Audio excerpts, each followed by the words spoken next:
I'm Tim Ventura, and we're joined today by Dr. Lani Kass, former Senior Policy Advisor to the Chairman of the Joint Chiefs of Staff, Special Assistant to the Chief of Staff of the U.S. Air Force, Senior Mentor to USAF Project CHECKMATE, Director of the Cyber Task Force, Professor of Military Strategy and Operations at the National War College. Since retiring from government, Dr. Kass has served as the Senior Advisor to the Center for American Defense Studies, Senior Fellow with the Mitchell Institute for Aerospace Studies, Senior Vice President at CACI International, and a member of the Board of Visitors at the USAF Institute of Technology. Dr. Kass is a graduate of the National War College, National Defense University, holds a PhD from the Kaplan School of Economics and Political Science, and a joint PhD from the Hebrew University of Jerusalem and Columbia University School of International and Public Affairs. So, Lani, before I go any farther, let me do a quick disclaimer. The views expressed in this interview are the opinions of Dr. Kass alone and do not represent the views or opinions of her employer or the United States government. Thank you so much, Tim. Oh, absolutely. Absolutely. You know, just listening to your introduction, the only word that kind of sticks in my mind is senior, meaning old. No, Lani, you are amazing. You are. I mean, your bio alone, right? That's one of the reasons that I put those bios out there, so that people realize the breadth and depth and scope of your expertise. So it is truly an honor, and I want to thank you for your career of service to our country and our government as well. Thank you, Tim. Thank you. Thanks for having me. Oh, absolutely. Well, so today we are talking about the escalating war in Ukraine and Russian nuclear brinksmanship. I know that you have been following the headlines closely, as I think we all have. And so I wanted to start out by asking just for your general thoughts and opinions on the recent escalation of what we're seeing in Ukraine. I am not even sure if it is correct to call it escalation. There have been escalatory moves. Overall, the war remains a World War I pretty static war of attrition. So if you were doing an EKG of the war, you know, you have a blip, but then it kind of stabilizes. Then you have another blip, and then it kind of stabilizes. At the next level of danger. So it's an extremely dangerous situation, but I wouldn't say that the entire war is escalating. It has been a grinding 3-year campaign, not gaining much for either side. I mean, if Ukraine's only objective is to survive, it has achieved that objective. Okay, it didn't allow Russia to kill it, but that was never Russia's objective. So, yeah, you survived an onslaught by a major power with a lot of assistance from the West. Neither side has achieved its objectives. Historically, it very much reminds you of World War I, specifically on the Western Front.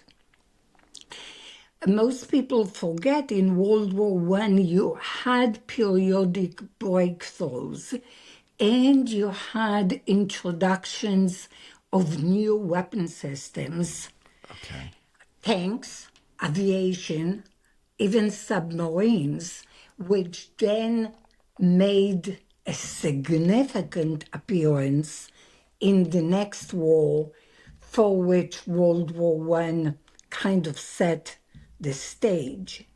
So that is how I am thinking about it, rather than, you know, just isolated conflict that's spinning out of control. it's not, at least not yet. I do hope that there is a moment of sobriety on both sides where we kind of step back for a second and say, wait, this can really escalate out of control. I know the moment I'll say it, everybody on your podcast who is a terrific supporter of Ukraine and has been is going to think I am pro-Russia. So let me say right away, I'm pro-peace and security and stability and U.S. interest. But it needs to be said, Russia has been extremely restrained in its actions, predominantly out of fear of unleashing something much larger in its own backyard. For us, it's still over there, you know, and it's on the headlines or it's off the headlines. And that's the extent of our knowledge about it. For Russia, it's there, it's present, it's every day. It's people getting killed whom you know. The same for Ukraine. It's not some abstract notion of, you know, an experiment in theories of escalation. It's a very real human tragedy which needed to end a long time ago. And hopefully it will end, you know, before it unleashes a major conflagration. That's kind of my hope. The longer it continues, the more difficult it is to solve. That's obvious. Because, you know, war by its very nature unleashes animosity and passion, and what was a limited military operation now is a sacred war, you know, for all the marbles. And so attitudes harden as a result of any war on both sides. And again, for us, it's over there. The combatants need to live with each other as neighbors, you know, forever. Nobody is moving anywhere. Yeah. So that's kind of what I am thinking of, and how do you solve it to bring about a better peace? Well, let me go to this idea of escalation. Vladimir Putin has said the war is going global, and Ukraine's former military commander-in-chief, Valery Zaluzhny, along with national security pundits here in the U.S., such as Mark Toth, Colonel Jonathan Sweet, and even J.P. Morgan Chase CEO Jamie Dimon, are calling this World War III. Do you think that this is World War III? I don't think it's World War III, but it has gone global. So if you can make that kind of distinction. Yeah. And it has gone global almost from the beginning, because other parties were involved virtually from the beginning. We kind of forget that Ukraine called for an international legion almost at the beginning of the war, within weeks after the Russian invasion. There is untold number of volunteers. So it has been internationalized almost from the beginning, both from the Western side and from the Ukrainian, specifically the Ukrainian side. Russia is kind of late into the game, bringing other actors. But if you look at the events globally, rather than through just a soda straw of what is happening in Ukraine, arguably the events in the Middle East are closely related. Yeah. A huge diversion of both attention and resources, to the extent you could trace Russian influence in the Middle East to the events in Ukraine. You could argue they unleashed that as much as Hamas or Hezbollah. So it has gone global without becoming World War III in the traditional sense. And traditional, I mean NATO facing Russia in a direct confrontation. But if I could go back to something you said Please. earlier, the World War I versus World War II comparison you made is truly interesting to me, because I've been looking at the buildup of this, and several other people I know have kind of made comparisons to World War II, right? And so we're thinking in terms of World War II, I think, maybe because that was the last big war. Right. But I think you're absolutely correct. What we're seeing is not blitzkriegs and island hopping campaigns. Right. What we're seeing is a war of attrition. And in World War I, one of the things that made that so terrifying was that as both sides got progressively more tired, angry, and worn down, they turned to more devastating weapons, right? Right. The gas attacks and things like that. Right. And that is, it's an excellent point, because it points to this hardening of attitudes. Yeah. You know, remember World War I also started with the boys will be home for Christmas, right? It started in August and it will be over by Christmas. Well, it wasn't. It was 4 bloody years with a generation of young people in Europe, you know, dying and maimed in a war that became horrible. And what's peculiar to World War I, and again, most people forget that, none of the countries involved were implacable enemies when the war started. They actually, most of them were interrelated by marriage. All these empires, you know, they were actually family. Yeah.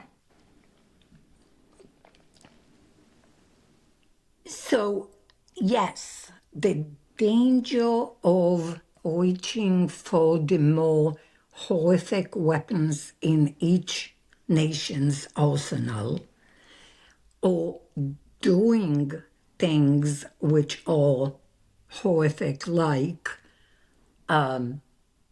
sabotaging, in a way, a nuclear facility and unleashing a radioactive cloud all over Europe, you know, are not out of the realm of possibilities.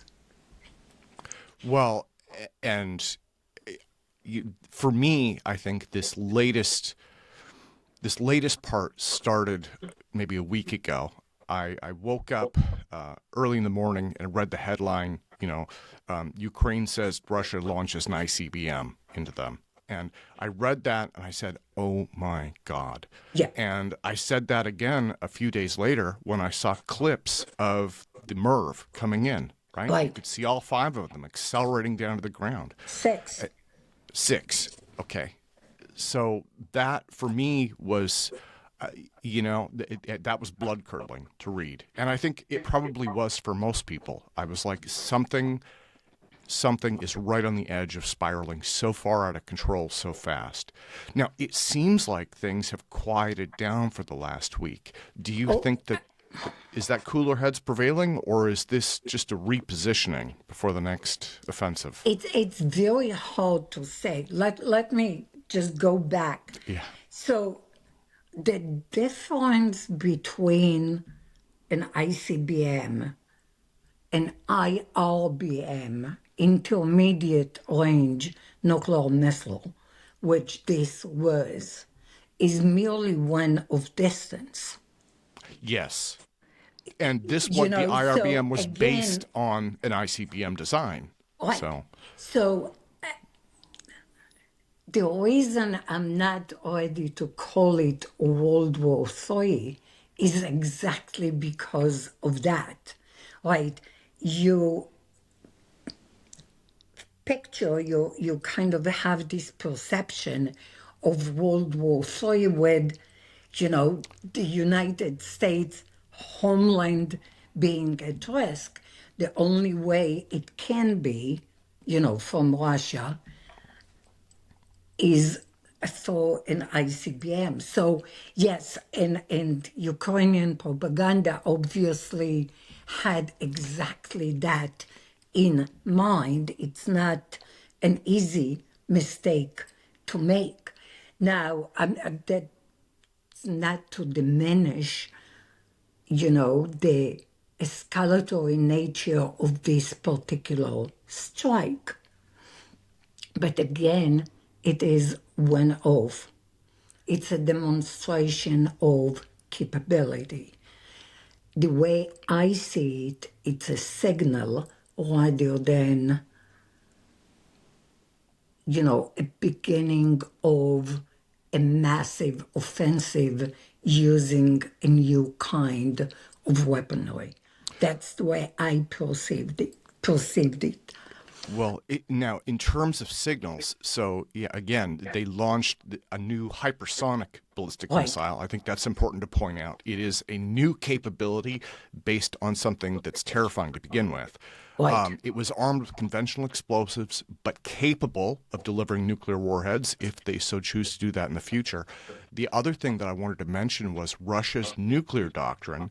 I understand this was changed to say that any attack by a non-nuclear power supported by a nuclear power would be considered a joint attack. Any attack by one member of a military bloc would be considered an attack by the entire alliance. So you talked about signaling. To me, that is also a signal, right? Putin seems like he is trying to send a very clear message, and it worries me about whether that's being interpreted correctly on our end. It worries me too, Tim, because we keep saying, well, Putin is bluffing. Yeah. Okay, perhaps. But we're not playing poker. So what happens in poker when you think somebody is bluffing? You call their bluff, right? Are you ready to stand the consequences that he is not bluffing? And the consequences are a nuclear war. So we are pretty much in uncharted territory. The only historic example that you can draw is the Cuban Missile Crisis, Yes.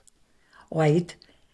And I don't know if you remember it, you may not be old enough to remember it. I remember it distinctly. And the entire world was holding its breath. And it was also missiles placed in our hemisphere threatening the United States directly. Well, so to me, that was kind of where my mind went. And there's a part of me that feels like we've already gone past that. And the reason I feel that way was the Cuban Missile Crisis. I would interpret that as a game of nuclear chicken, right? Where both sides are looking at the other, trying to call each other's bluff, and one of them has to back down. And in the Cuban Missile Crisis, eventually Russia backed down. In this case, they actually launched an ICBM or an IRBM. So they went one step farther. The only difference was it didn't have nuclear armaments. So to me, I was like, did we cross that threshold? Did we just exceed that? Is it possible to, split that hair even finer than we did in the Cuban Missile Crisis? That's a really interesting point that you're raising. The obviously fundamental difference is it wasn't at us. Yeah. Right? So the game would be completely different if that strike was on the United States rather than on a warehouse that was turned into dust, in a place in Ukraine most Americans couldn't find on the map. And again, you have a difference in perception here. For Russia, this is right next door. For us, it's over there. Yes. So it seems to me the immediacy of the threat is not fully perceived in the United States. I think it is perceived in Europe. And that is why you're getting the reaction that you are in Europe. That is why, today is a NATO meeting. I didn't see any headlines coming out of it, but I am sure that is very much top of the agenda. Yeah. The other thing about the missile is it's new. By the way, it's not the first hypersonic missile that the Russians used in Ukraine. It's at least the second, if not the third. They used the Zircon, which is also a hypersonic missile. It created less of a, what shall I say, hysteria or reaction. Not sure why. It was also a demonstration of capability. If you look at it from the Russian perspective, you kind of say, okay, what else do I need to do to show these people that I am serious? Yeah, absolutely.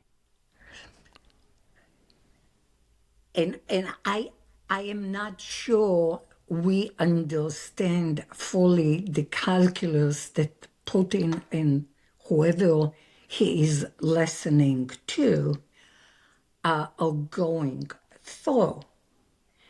They don't want to unleash a nuclear war any more than we want one. So that, I think, remains the case. But, the overarching question is, how does that end? And why hasn't it ended in the last 3 years? I mean, it's obvious, or should be, like it was in World War I, that there is no path to victory. I mean, there is no way that I can imagine, or anyone actually can imagine, short of direct NATO intervention, meaning truly World War III, of Ukraine winning by whatever definition of victory you have.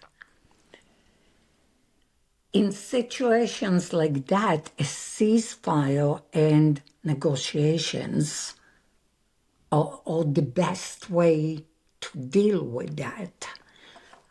But then you're talking about a frozen conflict.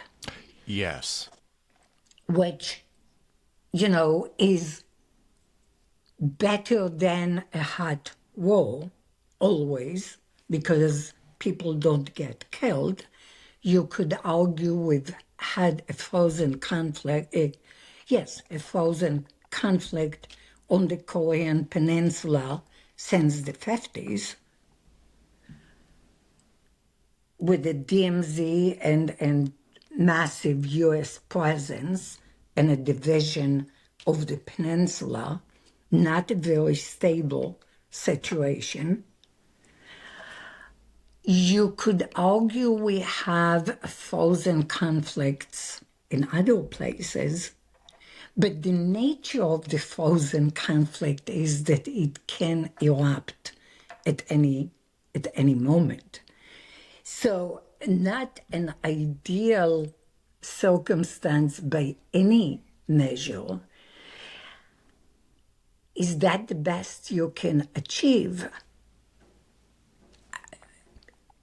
Given how the positions on both sides have hardened, I'm not sure.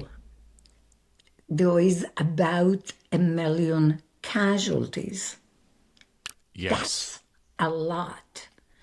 Any country that sacrifices so much, and here we're talking about 2 countries that sacrificed a lot over a lengthy period of time,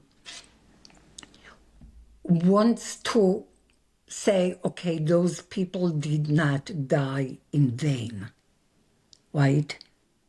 I mean, you want some kind of success, something that you can point to, this was worth it, this is what we have achieved. How do you build this architecture? And what you're getting from both sides so far is pretty maximalist demands. I mean, there is no coming closer. There is no more flexibility in anyone's possession. Russia continues to have pretty maximalist objectives, which Ukraine cannot meet. Ukraine continues to have pretty maximalist objectives, which Russia won't meet. So you're kind of in an impasse. And the situation on the battlefield kind of reflects that. This situation draws so many different elements from different wars of the past. When you mention 1 million casualties, that is World War I tactics in a 21st century environment. But then the IRBM reminds me so much of the World War II V-2 rockets, right? Where, from what I understand, they were far more effective as terror weapons than they were at actually destroying targets. Yes, and I don't think the Oreshnik, which is the Russian name for the IRBM, generated the same, oh my God, this is a new ball game. And it's hard for me to pinpoint why is that. I mean, we knew they had this missile. That wasn't a surprise. Putin signaled every way from Sunday, okay, those are my red lines, don't be crossing them. We crossed every single one of them. You know, if you look at how we conducted that from the beginning, you could argue I was to try to find the worst possible way to conduct a war. That would be probably my plan. Meaning,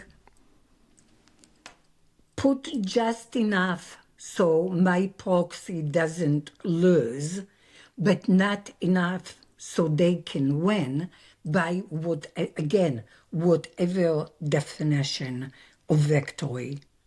And we never defined what victory is. Status quo ante? Question mark. Russia now controls 20% of Ukrainian territory. You could argue that's not an awful lot, but there it is. You know, which country allows that to happen and says, oh, okay, you can just have it, you know, and we'll talk about the rest later. You probably saw the most recent proposal that Zelensky put forward, which is astounding in one way and sort of makes sense in another. So the proposal is the part of Ukraine under my control comes into NATO. The part of Ukraine not under my control will try to address later by diplomatic means. Okay. When you look at it, you're saying, okay, what is he thinking? I mean, what is the operative example in his mind? And the only one I can think of is East and West Germany after World War II. So at the end of the war, the Allies decide to divide Germany. West Germany becomes a part of NATO. East Germany becomes a part of the Warsaw Pact. And you have peace in Europe, you have the Cold War, but you have peace, stability in Europe for an extended period of time, arguably the longest in history. So is that what he is thinking? I mean, it's very hard to understand the calculus on either side. It is. And one of the things that I'd wondered about, and this goes back to what you talked about earlier. So Valery Zaluzny had said that Ukraine is no longer facing only Russia, right? The Kremlin is using mercenaries from Nepal, India, North Korea, recently Yemen, to avoid doing a full-scale mobilization of their own population, right? And so there is that element of it. But I think another wild card is China's position in it. How do you see China coming into this, I guess? What role do you think they may play? So first, let me say that the Russians using what you're calling mercenaries is not new. A little-known fact is the Russians used both North Koreans and North Vietnamese on its side during 1973 Middle Eastern War. Okay. Both as trainers and operators assisting Egypt and Syria. So using its allies as almost payment in kind for weapon supplies is not new, and it gives them plausible deniability. So the behavior itself is not new. It is in this theater introduction of troops. That's the globalization of the conflict that I was talking about. Yeah. And again, that is new and that is worrisome. You asked specifically about China. I don't see China ever, shouldn't say never, but I will say I don't see China ever putting its troops into a hot conflict in the heart of Europe. I just don't see it. Now, China could, as part of the axis or alliance with Russia, create a disturbance that draws attention away from Europe, the same way Iran has. You know, whether it has done it on Russia's behest or its own doesn't matter. The effect is pretty much the same. There was a diversion of attention, but I don't see China putting its troops in Europe in Okay. any eventuality. It just makes no sense to me. The diversion I was worried about are the purported Chinese ambitions on Taiwan, right? And if I was one of the Chinese leaders, I would look at this diversion of attention that is going into Europe. I mean, we are pouring so much time, attention, money, resources into Ukraine right now, right? That is such a concern that if I was in China, I would look at that as almost a golden opportunity for Taiwan. That's the part that kind of scares me. Well, this is something I've been concerned about for a long time, because if you assume that China is going to try to grab Taiwan militarily, and that is the operating assumption, the window is now. Yeah. I mean, that much is obvious. On the other hand, I think China might have been sobered by how difficult Ukraine was to take. Remember, everybody assumed that the Russian military is going to be in Kiev by the afternoon, obeying the speed limits, but they weren't. So sometimes the way you imagine a war is going to play out is not the way the reality makes it. Now, would Ukraine have fallen without Western intervention? I don't know. It's, you can't, it's a hypothetical, you cannot answer. The fact is, Ukraine is standing, 1,000 days, over 1,000 days into an onslaught. Would the same be in Taiwan? I mean, I am sure that that is a part of the calculus in Beijing. It would be amazing if it was not. Yeah.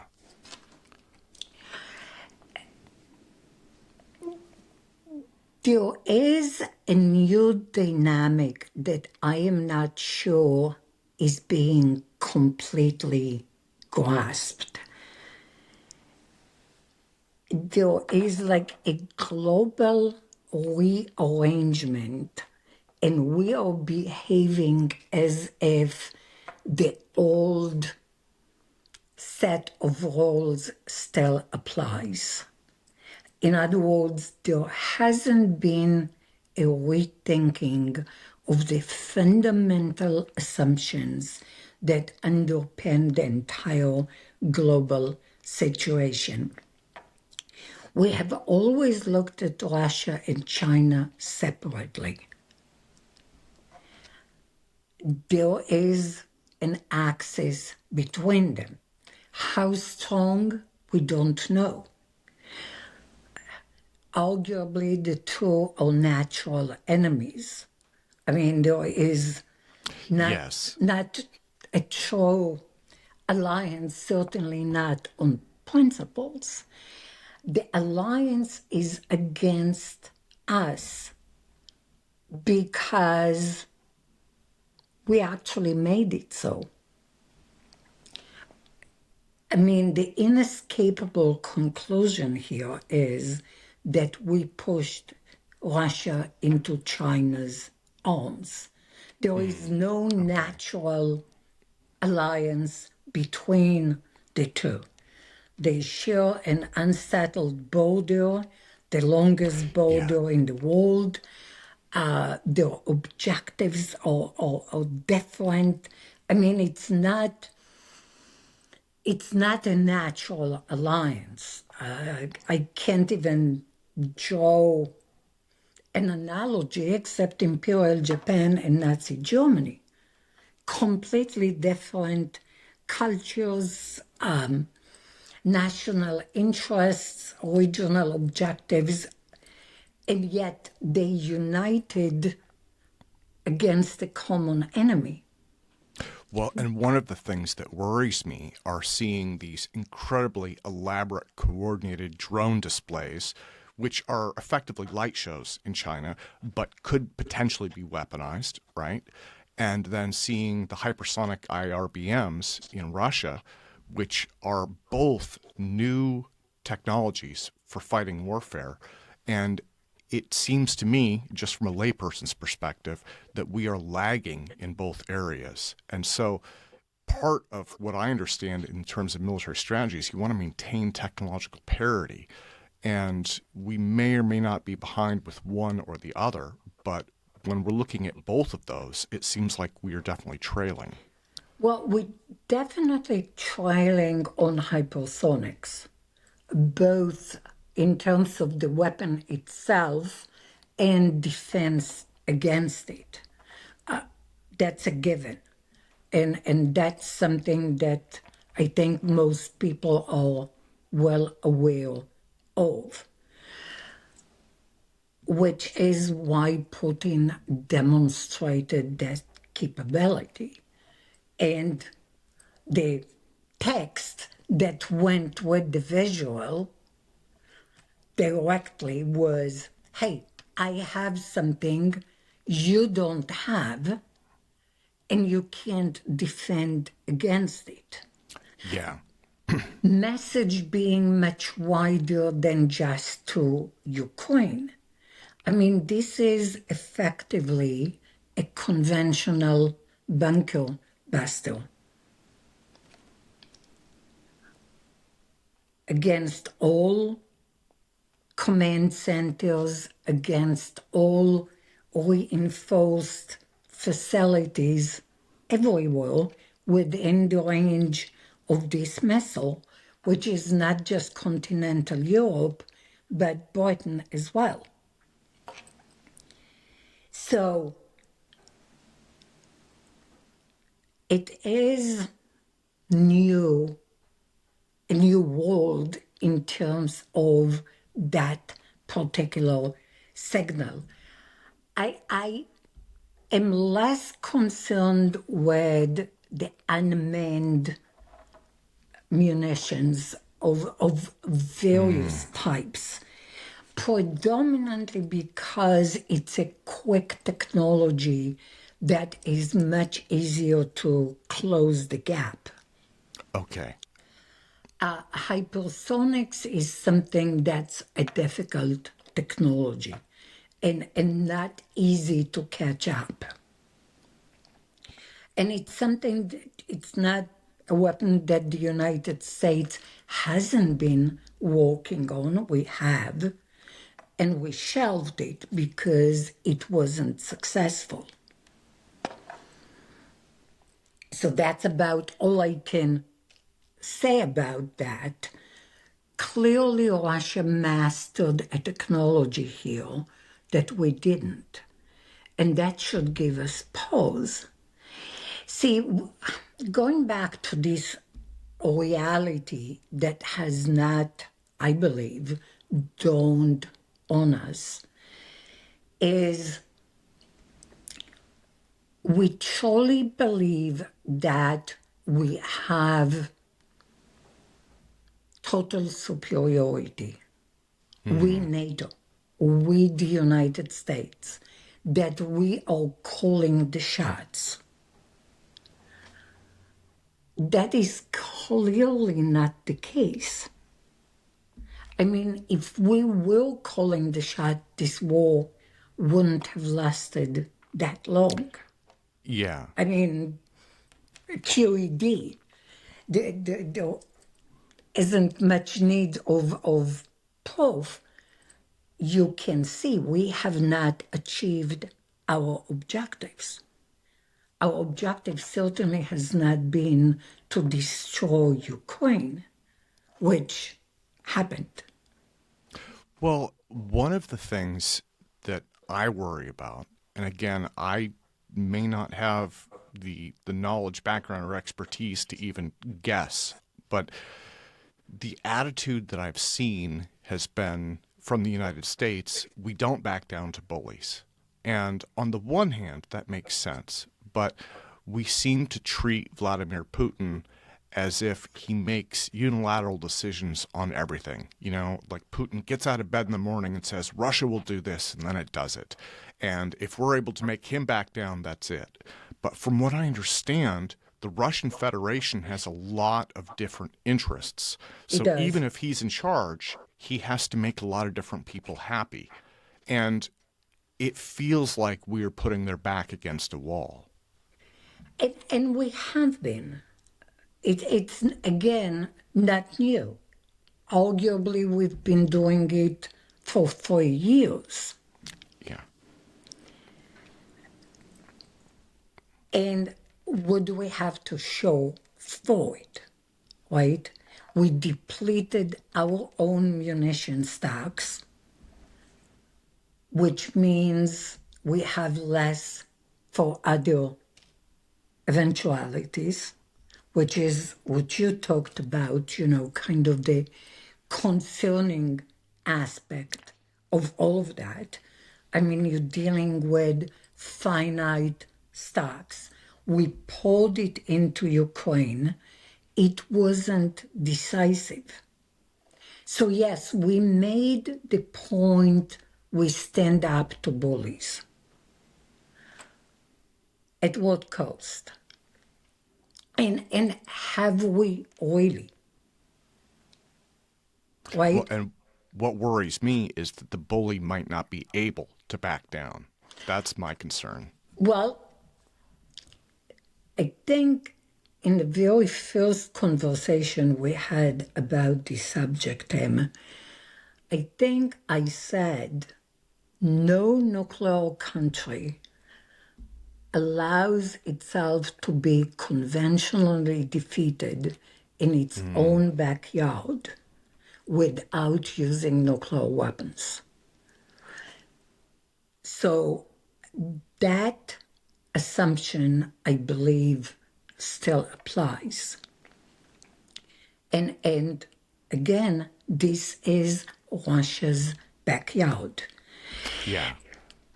And it sees it as such. I mean, I read Russian media and we kind of stopped paying attention to what they are saying, you know, except when it makes a big splash, like like the Oreshnik, right? Like the missile. But what Russia is saying is the way this ends is a new Westphalian compromise. Now, think about it. This is breathtaking, and nobody is even thinking about it. The Peace of Westphalia ending a 100-year war in Europe basically set the entire international legal system. Putin is talking about revisiting this. We are talking about, okay, let's fix it on the edges. There is such a unbridgeable gap between these positions that, I mean, honest to God, I don't see how it comes together. We have a new administration coming in, which came in on a promise, we'll solve it in a day. I don't think so. With all due respect, I don't think this is solvable in a day or in a week. Again, because each side has staked out very extremist positions. Yeah. The situation on the battlefield favors Russia. Ukraine made this tactical foray into Russian territory, my mind not very well thought out, into Kursk. The Russians are kind of leaving that one pretty much alone. It did not achieve its stated objective of drawing Russian troops from the front in Ukraine. So it's kind of I don't want to say wasted effort, but not a very effective effort. And I still don't know how this ends. General Kellogg has a plan.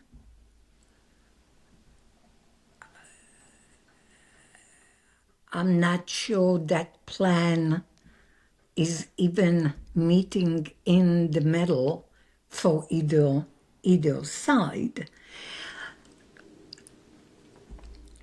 Again, negotiations start with defining the shape of the table, and then each side brings pretty extremist positions, and hopefully there is a compromise. In an ideal world, there would be a ceasefire before you start negotiating. Again, I would like to say that. I'm not. Lani, on that note, I want to thank you for your time today. We have given people so much to think about, and I think that we are all praying for peace. Before the new administration, it would be wonderful to see some kind of a ceasefire for the holidays, right? Yes, most definitely. And again, a ceasefire is not necessarily a bad thing, okay?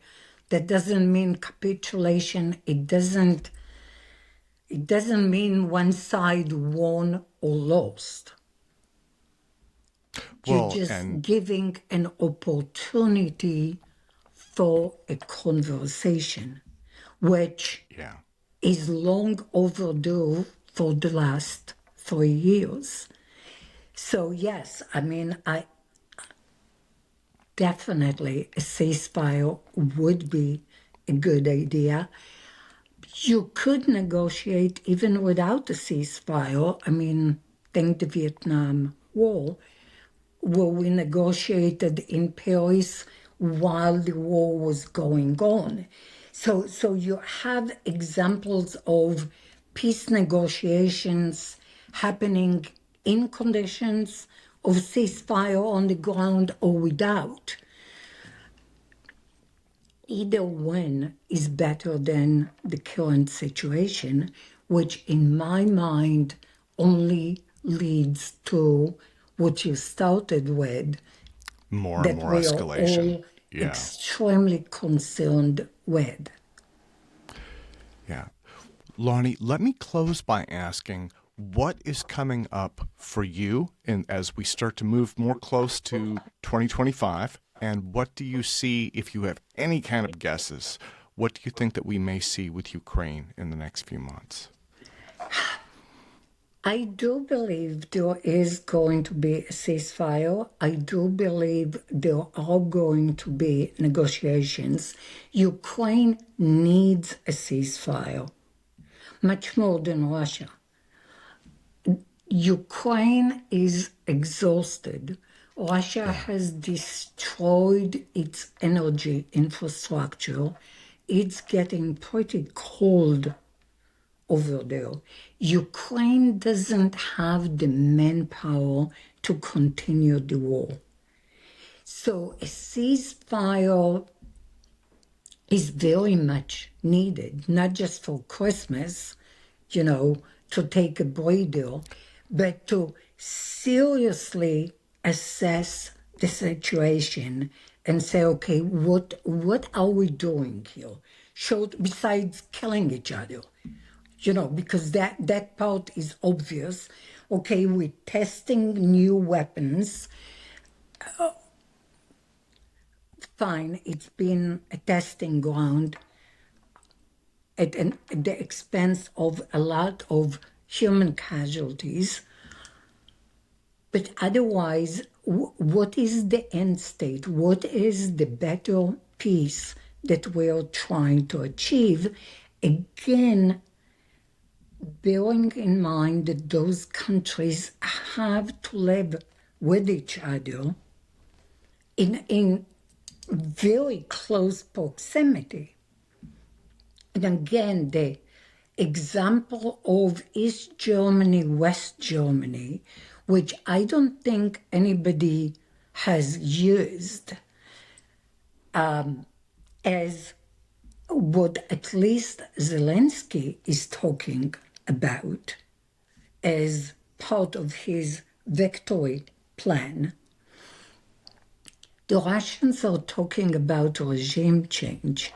He's talking about freezing the conflict,